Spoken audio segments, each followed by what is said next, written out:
Jeff, what's up, brother? Thanks for coming on. Appreciate it. Thanks for having me. Oh, absolutely, man. I had a ball this year coaching your son in flag football. And then come to find out, you and I hit it off because tell me if I'm wrong, but you were given 7 months to live. Right, absolutely. It was life changing. Actually, it was December 30th of 2021. Actually, on Bennett's birthday, they said 7 months to live and 10% survival chance. That was it. I can't wait to hear more, brother. I appreciate you coming on today. So let's get this thing rolling. All right. Hey, I'm Bruce Gradkowski, founder of the Alpha 5 Method. We're going to be talking to some of my friends, former NFL players, other high achievers, entrepreneurs, people that have beat cancer. Those are the kind of people you're going to be hearing from on the Alpha 5 Method podcast. Well, thanks, brother. No, I appreciate you coming on. It's a story that will impact a lot of people. But first, I want to back up and just hear more about you. Tell us a little bit about yourself. Okay. Well, graduated actually from ICO in Chicago as far as for optometry school. I have a few practices. I had three practices, two in Michigan, one in Ohio. So because of the cancer, we had to go ahead and close the ones in Michigan, unfortunately. But hey, I have a beautiful family. I have four kids and a great wife, and we're just kind of moving on through it. Man, it's amazing. So you and I hit it off this season. I'm coaching your son, flag football. I'm at a practice, and your wife comes up to me and she says, "Hey, Bennett," and our sons are what, second grade, 8 years old. Yeah. So they're just loving life, but more so loving the snacks. Right. Right.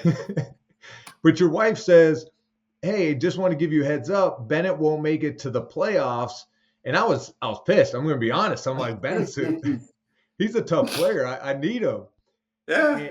And she goes, "Well, my husband, Jeff was diagnosed with cancer and was given 7 months to live." And I was like, "Oh my gosh, like I'm so sorry to hear that." And kind of like practice ended, she went on her way. And then you and I got to talking that, a few weeks later and so forth. Maybe just break down your story a little bit of how this all unfolded. Oh wow, it was crazy. Actually, it was on December 30th of 2021, Bennett's birthday. He was all excited about having a big birthday party, having his friends over, going down to fun agains, and doing all kinds of cool stuff. And I'm like, look, this year we're going to go ahead and take it to the next level as far as health goes. As far as family health, Chris and I. So we got a gym in the basement, Peloton. I'm cranking around on that, and I felt some pain in my side, and I was just like, oh my gosh, what's going on? It didn't get any better. So after a while, my wife Krista goes, should we go to the ER? And I'm like, yeah, I think we should. It's pretty intense. So we went down to the ER. I was thinking maybe appendix, something like that. Well, I'm in and out, no big deal. I was in there for a couple hours, and then radiology came down, and they basically said, "Hey, we've got bad news. You've got cancer." It was a 7 by 4 centimeter tumor on the appendix in the same area that I was getting the pain. It was a encapsulated area that was about ready to rupture. And then if it ruptured, that would be, obviously even more horrible news. So Dr. Kim, actually fantastic guy, says, "Look, I haven't done this before, but I can't get you in Cleveland Clinic. I can't get you in University of Michigan or any other locations." This is when Omicron or COVID, the second variation kind of came around. All the hospitals, ERs were on Right. lockdown. He goes, "You're not going to make it." He goes, "I have no other choice but to do surgery right now." So they literally wheeled me into the operating room. I had a six And hour surgery. and that this was on that day, like December 30th. You're Yes. getting a Peloton ride. It's New Year's resolutions. Let's get our Right. bodies cranked up. Right. And you get a little pain, probably thinking, "Oh, that Christmas dinner. I've eaten a lot during the holidays." The Right. next thing you Working through it. know, and so right when you went to the hospital that day, the ER, he's like, "We need to go into surgery." No doubt about it. He looked at it and he says, "We don't have a choice. And Krista and I looked at each other. We just started crying. I got to cry now. Actually, my daughter was there too, working in the ER area, in the lab area. So she came in, and we had a talk, and we decided that we need to go ahead and do it now because of the type of cancer, aggressive type of cancer. They weren't sure what type it was at that time, but they knew that they can't have the risk factor as far as it rupturing. So we did the surgery right then. Yeah, I mean, it just changed my life. What And we you went have four through. kids, and your wife and you go to the hospital. Now, what are the other kids at home thinking, and how do you when and how do you even communicate that? Yeah, it was big. Uh, the older kids, Caitlin was at the hospital. Jake, he didn't even know yet. Brooklyn and Bennett, we literally flew out the door. So our neighbors were watching them. Our next door neighbors, they have kids and they play a lot and they have a lot of fun, stuff like that. Um, I didn't bring it to them because I don't think they really would understand the fatality or the severity of it. So we kind of kept it under the wraps for a while. But then when we went after the surgeries, and then I had to have chemotherapy and have the pumps and all the doctor visits, we had to go ahead and tell them the news about it. Which wasn't easy. One, you wonder if they fully grasped the severity or actually just the situation. They're 10 years old and 7 years old right now. But it was really tough on them. It was hard on them to, So know that their dad was told that he has 7 months to live. so after that surgery, how quickly was that process? Like, when did you have to go see the docs, find out what the cancer was? Like, when you went into surgery, were you thinking like this could be life threatening, or oh, hey, this surgery is going to take care of it. I'll be good. Oh, wow. I was out of it with the pain. So actually, when they did the surgery, Krista and my mom actually ended up going to the hospital. She was living close to here at the time, and stuff like that. So they kind of made a decision. I was in and out of it with pain pills and medication. We decided to go ahead and do the surgery at that time. There wasn't a choice.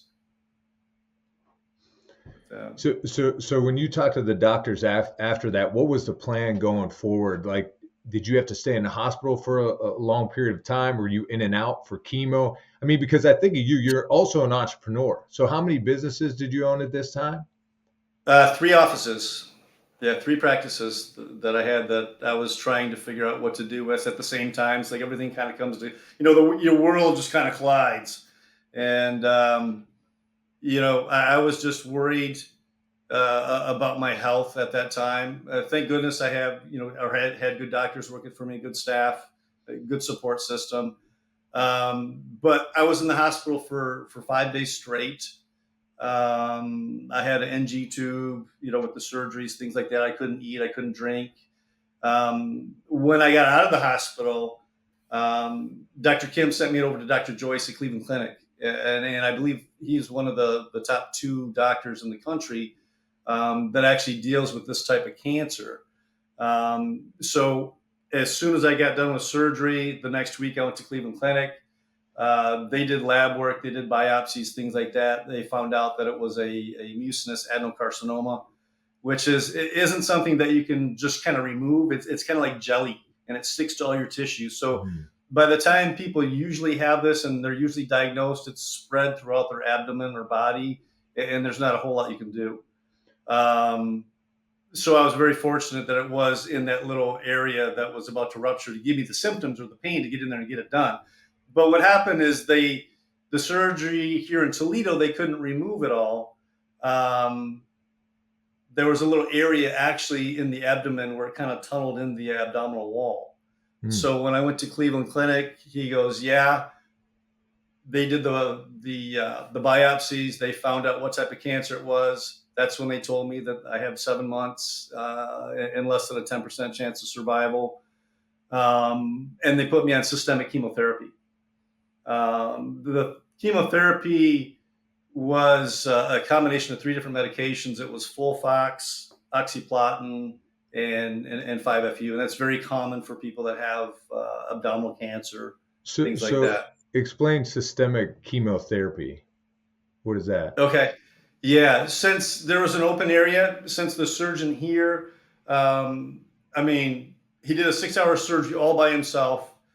He looked at all the areas. He didn't find anything that where it might have metastasized. But there was one area over off on the side part where if he did surgery, there was a risk factor that he would damage the organs, and he didn't have the surgical team to repair it. Hmm. So there was a little area that he left there. And since there was a little area of open cancer cells that might spread throughout the body, they decided that they had to go ahead and put me on systemic chemotherapy to get any loose cells that might be floating around in my body. So once I went to Cleveland Clinic, I had 7 rounds of chemotherapy, and then I had a HIPEC surgery. So a HIPEC surgery is when they go ahead and they do a heated chemotherapy where they put tubes and channels and drains actually in your abdomen, and they just heat the whole area, and it basically burns the tissue, and it kills all the cancer cells. That was 10, I think they said a 10 or 11-hour surgery. They had 5 different surgeons there, from the liver surgeon to the oncology surgery, just all different aspects of that. The whole surgical team, in case something went crazy, they're there to fix it. So I had the 10, 11-hour surgery in Cleveland Clinic. A lot of times when you have surgery, especially with that extent, you're there for 3 weeks or 3 to 4 weeks as far as recovery goes. But I was bound and determined. I did not want to stay there that long. I wanted to get out. I haven't seen my kids. Again, I was, And what do your kids know at this point? Because I'm just thinking, I have 3 little ones at home, and I can't imagine, like, I get this news, and I know I'm going into surgery. You're on all these pain pills, so you're Yeah. kind of out of it in a sense. You probably feel like crap. Like, you got 3 Yep. businesses you're trying to sustain. You got bills at home, the kids, activities, sports. You know what I mean? Right. Life continues on, but now your family's steered in this direction. Now you're at the Cleveland Clinic. You're traveling 2 hours to get these doctor's appointments. You go through a 10, 11-hour surgery. So at this point now, like when that stuff came through the surgeries and that, was it still like, hey Jeff, you might want to unwind some of this stuff. Like this doesn't look good. Yeah. Yeah, they basically said, get your things in order, sell your practices, get get your family stuff situated. Whether it's your will, whether it's trust, things like Mm. that. Do what you need to do to take care of your family in this short period of time. Um, I mean, it was just devastating. I mean, as a dad, and people know that, I mean, things can happen to you, but you want to make sure that your family's taken care of, and you don't want them to have to go ahead and, suffer and go through things, and, whether it's emotionally or financially. Um, it was so stressful. Wow. Yeah. So what I had to do during that period of time when I'm going through chemotherapy is I had to go ahead and put together all the pieces as far as the offices go, all the financials, all the different things, and accounting meetings and attorney meetings and different things like that, which is really tough because during the chemotherapy, during the treatments, you feel so weak. You feel dizzy, you feel nauseous, you want to sleep all the time. It was just a challenge to kind of get all that done. But August of last year, August 2022, was when the sales went through, to kind of alleviate that part Mm. as family. And right now, I just kept the Waterville office in Waterville, Ohio here. I can't even imagine. I mean, I've owned 3 restaurants and a hospice company, and just the headaches of being the owner, even when you have good management in place and you have things running smoothly at the time, there's always things you have to kind of keep an eye on. And now you're not only feeling like crap and going through chemo, but you have to take the time to bundle these businesses up to take care of Yeah. your family, but also you probably want to sit at home and hang with your family. I mean, you have Yeah. at this point, like the biggest thing, and Jeff, that's why like I really appreciate you coming on, is because over the years I just kept thinking, how can I get information out there for people to give them hope to achieve goals in the if the face of adversity. Like we go through so much crap in life. And yes, Yeah. a goal might be to make $1 million. A goal might be to build businesses and sell them off so I'm good. But now you're faced with a different kind of goal. And Yeah. what was your mindset at this point? How did you get your how how did you do it from where that news was then, and take us through that process of where you are today? Yeah. It was. I have. I'm a big fan of Tony Robbins. I'm a big fan of motivational speakers, positivity, things like that. I have a guy that's pretty involved in my life. His name's Trevor, and I would meet with him actually pretty routinely, probably every 2 weeks, every 3 weeks. He would keep me on track, keep me motivated. I think what the big thing that helped me get through the cancer, as far as the stress and the pain, and you don't feel good, and trying to keep positive, is pretty much setting up my rituals and routines that I would have. I would have a routine, daily routine, where I would wake up and I would just sit in the quiet and just have the gratitude for Mm. what I'm at, even though the situation wasn't that great. I was still happy to be here, and still happy to have my family in the other room, and still have a fighting chance. Other people that have had the high-tech surgery when I had my surgery aren't here anymore. None of them are. And Wow. so I've been very blessed and very lucky to do that. So I have a whole lot of gratitude with that. So I would wake up in the morning, I'd have that time where I would be thankful. Then what I would do is, throughout the day, I would have positive incantations. I would just be always thinking about the good, always thinking about things that I can do with the family, or go to the soccer games and the football games, and I would have these incantations that I would say every hour, every 2 hours, and an example would be, I'm getting better and better every day in every way, Mm. and as far as the businesses, I would be like, I daily create my own economy, and I would have these things positive. And the big thing is like a gladiator. Trevor and I talk about being a gladiator, fighting through this stuff. Yeah. It's, you know, and that was the big thing, is that you have to have this gladiator kind of mentality, that you're just going to forge through, no matter what. And the reason is because of the family, Mm. you know, that's the big thing. That was my big support, my big world is, um, they're just my life, they're my world. So the big thing would be, for me, it was developing the rituals. I would get up, I'd have gratitude, I'd set my incantations, I would have my self improvement, where I have like my meditation and relaxation. I have a lot of neuropathy from the chemotherapy side effects, so I would have I bought a chair, which is like a massage chair. It's a little socket Mhm. chair, which would stimulate the nerves in my hands and my feet, and kind of get the blood flow. And I think that really helped me during that time frame, of that time period. I would kind of shut it down mentally, and think about the positive, think about the imagery. Whenever I would feel sick, I would kind of like speak it out loud, and I would write it down, and I would crumple it up on a piece of paper, and I would throw it away. I Wow. would get that it's done. I would talk about it, and literally remove it and get it out of my life. So, That's amazing right there. Like, so what I'm hearing is you built unbelievable habits in the face of adversity right now. You had a system in place and you abided by it each and every day. every day. And the a few questions here is, how do you feel gratitude when your body probably feels like shit? Huh. The doctors have kind of stamped your life like, hey, you got this amount of time left to live. How do you not let that play into your mind, and you sit and you have gratitude? Like, I love you just saying how you talk to yourself about being a gladiator during this time. And now, instead of, how people be like, oh, just think positive. Oh, if a negative thought comes in, just think positive. Well, you went a step further and you're like, I want to feel those negative emotions. What is that? Let me write it down. Let me crumple it up so I see it.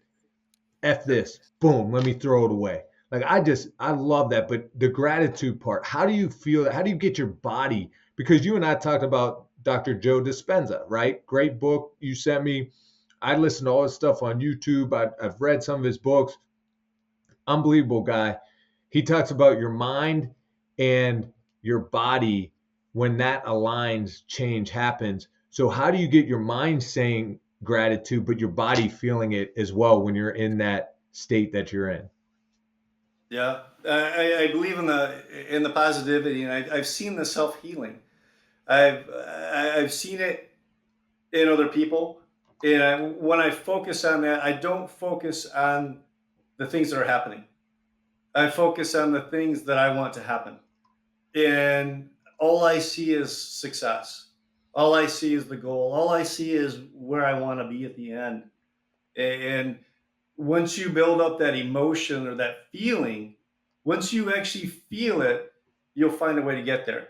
Just like, any kind of sport, any kind of, event, you have that passion, Mm-hmm. you have music or you have a song that just gives you feelings that you had, 10 years ago, 20 years ago, and it's like it's happening yesterday. That's the feelings that I had to develop as far as being healed and being cured and being able to spend time with my family and go on trips and do different things. So what I would do is I would develop the mindset as far as the emotion, and I would work my way backwards. Mm. And that really kept me grounded. I would kind of escape to the emotional thing, and I would try. As you said, it's tough. You're throwing up. You can't eat. You have sores in your mouth. Mm. You can't eat anything. You drink water. You can't drink anything cold. You have to warm it up. Yeah, ice cubes feel like shards of glass. Mm. It's just, it's your thoughts. And It's then your thoughts. now you're sitting there having gratitude, and you just described how you're swallowing glass, or you get ice cube in your mouth that feels like it. Yeah, yeah. I had a port put in. So for my chemotherapy, where I had to wear a pump for 2 days every 2 weeks, and then I developed a blood clot in my neck. Felt like an apple. It was in my jugular vein, which could have been done anytime. I had a blood clot in my arm. I've had to have iron transfusions, blood transfusions. You know, it's kind of like, it's when you go home, you have a hard day at work, and you see your kids that are just like, "Hey, Dad, I love you." Mm. You know what? Your problems go away. The things that you have, it's bigger than you. It's bigger than me. It's it has a healing power. I want to be here. I want to be here for them and other people, and yeah. And it's kind of cliche because people could say it could be worse. You're going through hell, but people are like, it could be worse. Which is true. When was the Other people point? are here. When was the point through all that? So you have your routine, you built those strong habits. Yeah. I always feel like then, that's the playbook. You put your playbook together, right? You have your playbook, your habits, your focus, your details, the discipline that it takes to overcome what you're going through to reach your goal.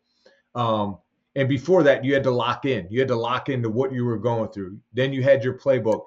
Now, next thing is the hustle mode where you're like, I got to have the mental toughness. I got to be resilient to fight through these tough times because I know challenges are coming up when I go through chemo, when I have to have this other surgery. So you're knocking down each step of the way. When was the point that you went to an appointment with the doctors and they were like, man, wait a minute. Like, what are you doing? Your blood Yeah. looks pretty good. Like, when was that Yeah. turning point? Yeah. Yeah. I love it. I love it because I went there for my follow-ups, for my scans. So after I went ahead and I had my 7 rounds of chemotherapy. So I had my first surgery, 7 rounds of chemotherapy. They're trucking me into Cleveland Clinic. They're like, look, we got to do the high pack. It's the mother of all surgeries. This is it. Hmm. and they did the scans ahead of time. They found an area on the liver. They call it like a blue liver, and they thought it metastasized to the liver. They thought there were, other areas that it might have been when they opened me up to see what was there, since I had the open area that they couldn't get all the cancer last time. And I told Chris, I'm like, no, I go, it's not there. It's not going to be there. I'm fine. Everything's good. It's just from the chemotherapy. I talked to my cousin Chrissy. She went through cancer. I talked to my uncle Dan. He's a 3% survivor from pancreatic cancer. Wow. And it's like, I just knew that it wasn't there.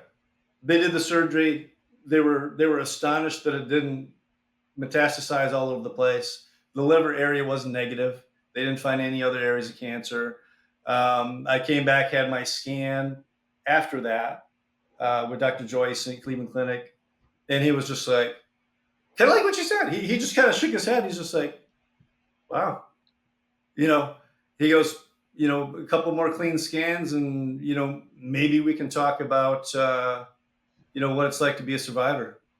Wow. And that was like the turning point right there. And I'm like, gladiator mentality. I'm like, I'm not looking back.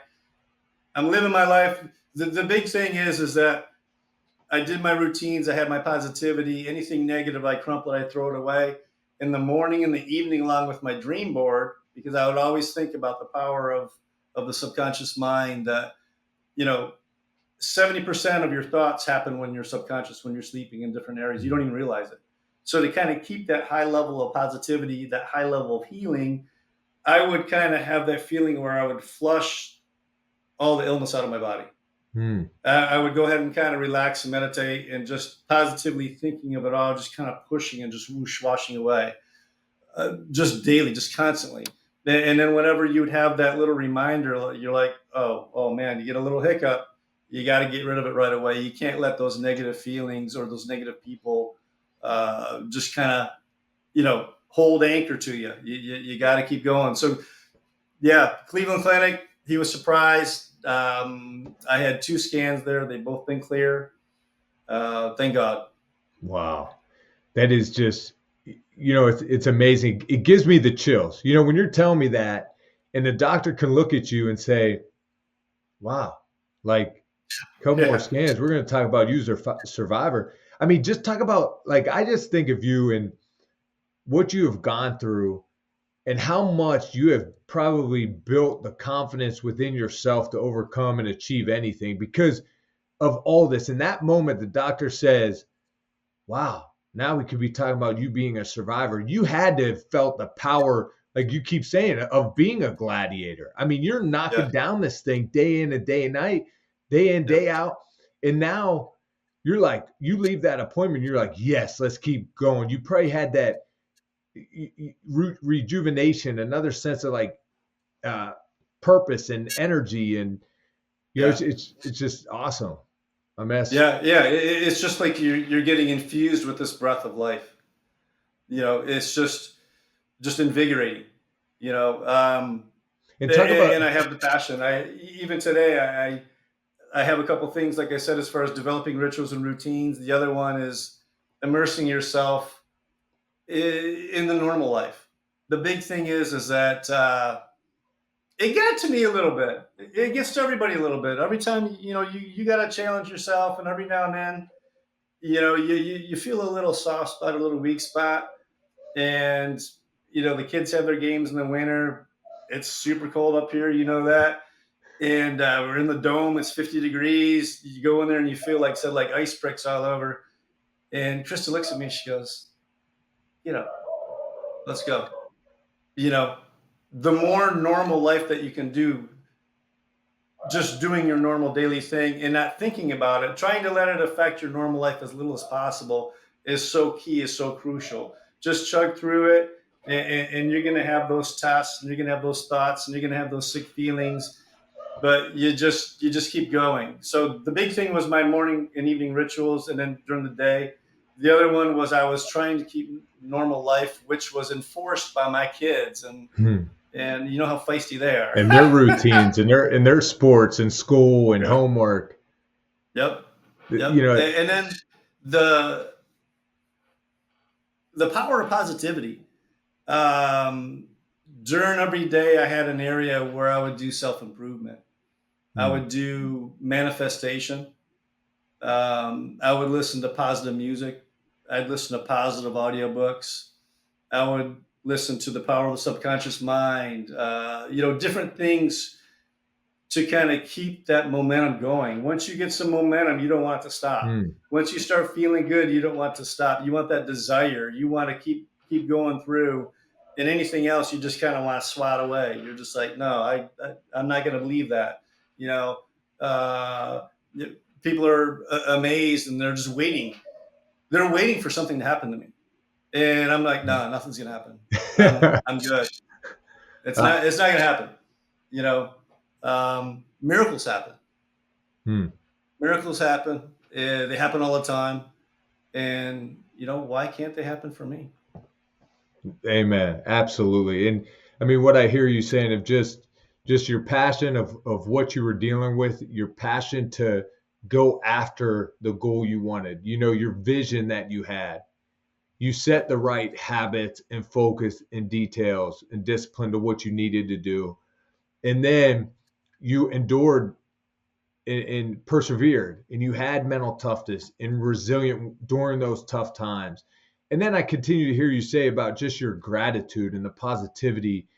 And Yeah. and that's what this Alpha 5 method is all about, is you got to surround yourself with the right people as well. You know what I mean? Like Yeah. for people to help you on your journey. And in your journey is to overcome cancer. They gave you 7 months to live, a 10% chance of survival rate. You had to unravel some of these 3 businesses you owned and figure all that out, but also at the same time having the right state of mind. Um, that's just what a story to hear. And look, and Jeff, like before we go, well, I want to share one thing with you because I know you're a sports fan, so I know you'd like this today. All right. All right. So I get a DM today from Dude Wipes, and it says, "Hey, dude, we're the presenting partner of the Cleveland Browns white uniforms. As you know, the Browns, Browns will be wearing their white unis this week. Uh, and as a former Cleveland Browns QB, we'd love to send you some free Dude Wipes ahead of the game. If you're interested, let us know. We love cleaning up the Browns." And then it has the poop emoji. So Nice. Yeah. I was like, send those over. My wife will be happy. So, Amen, man. Absolutely. but Jeff, before we go though, and look, it's sad because I just lost my aunt to cancer this year. My father-in-law has been battling cancer for the last 2, 3 years. You know what I mean? So it hits hard at home here for us. I love your story. I've shared it with them, trying to help them at all. And we also understand that not everyone gets through this, on the other side. Yeah. And I believe, our life, after we die is, God's got us all taken care of. But, it's hard for our family and friends here on earth. So I want to take that in consideration, thinking of all the people that have lost loved ones to cancer, and but also going through it now to give them hope of what they're dealing with now, to be a light to those that are going through it. Because man, like, and you've lived it, when you're done with chemo or you just got out of surgery or you're in the hospital alone, families at home because they have school and homework and you don't want their lives to stop. How do you get through that moment? And that's what this is about, is helping people on their journey. And you've been a great resource to us today. And before you go though, what's 3 things you want to leave our audience with today that can maybe help them or helped you on your journey to really achieve the goal you set forth in your mind? I think that one of the, not necessarily in order, the big thing would be doing the daily rituals and routine as far as the positivity with the incantations. Mm. Trying to keep the positive incantations, trying to keep the morning routine. That would be the big thing. Because once you have structure, if you don't have structure, you just kind of wander. And then when you wander, your mind wanders and you get depressed. You start Mm. thinking about bad things, and you gotta stay focused on the positivity. The other one was more so than I thought had an effect on me is just keeping the normal lifestyle as much as possible. That's that's one that I really don't realize, or I didn't have it rated as high as I really think I should, Hmm. because you're fighting through it and you don't feel good and you're doing it anyhow. But you look at the flip side of the coin, you're home sitting on a couch or sleeping half the time, and it's just not the right frame of mind. So staying with the positive people, staying with the family, doing your routine, and I think as far as the positivity, um, it's kind of crazy, but the incantations helped out a ton. The manifestations helped out a ton. Music, the emotion to set my end goal as far as the emotion of having me and my family on a beach in a warm area having fun together. Um, that's what really keeps me going as far as even a couple songs that I even have on here. Better Days. Listen to Better Days. I'm telling anyone listens to it, Better Days is just an amazing song to bring tears to your eyes. Okay. One of Bennett's little songs that he would listen to all the time and just kind of smile at me. He'd be like, "Hey, Dad." And I'm like, "Hey, buddy." You know, I can't go out and throw the football with them. I can't go out and do fun things with them during this time frame. Jake would come home, they'd throw football, and you could see little Bennett's eyes just light up. Ah, my big brother's here, And it's like, I want to do that. I want to be that guy that's having that fun with my kid and being that role model and being that leader and showing him that I can get through things. So the positivity and the focus always has to be there. Any negative thoughts you got to get rid of. So to break it down, developing rituals, routines, immerse yourself in the normal life, Hmm. and the power of positivity and faith. That's so good. And I see you keep looking over and talking about your vision board. I just think it's Yep. cool. Like you had things dialed in. It's almost like you had the playbook, like an NFL playbook to beating Yeah. cancer. Here it is. Boom, boom, boom. You got to Yeah. have rituals. You got to have that routine. Set your habits day to day in, day out, hourly, each and every day. This is what I'm going to do. Number two, stay in that consistent basis of life. Be around the kids, the family. Got to drop them off to school. Take them to Yep. soccer. Just stay in Right. that routine, and then the positivity with that, because it's hard. We all get negative thoughts, but I loved Yeah. your point during the show of you wrote it down, crumpled it up, and threw away, because that right there is a sort of really taking that problem, seeing it, feeling it, and doing something about it, which was Yep. really cool. Good. Well, I hope And I can help. oh, it's awesome, brother. No, I appreciate you. There's one other thing I was thinking about today. I don't know, just a random thought, and I was like, would you rather let Mike Tyson punch you in the face with your hands held behind your back, or let a shark or get bitten by a shark? And I was like, both those sound awful. Right. Right. None of the above. Exactly. Well, I appreciate you, brother. Thanks for Appreciate coming you. on, and until next time, but we'll chat soon. I appreciate it. Thank you so much. The Alpha 5 Method podcast is about hearing your story. I want to hear from individuals that have overcame adversity. I want to hear their path and what has helped them achieve greatness. Go to my website now, alpha5method.com, and join the pack.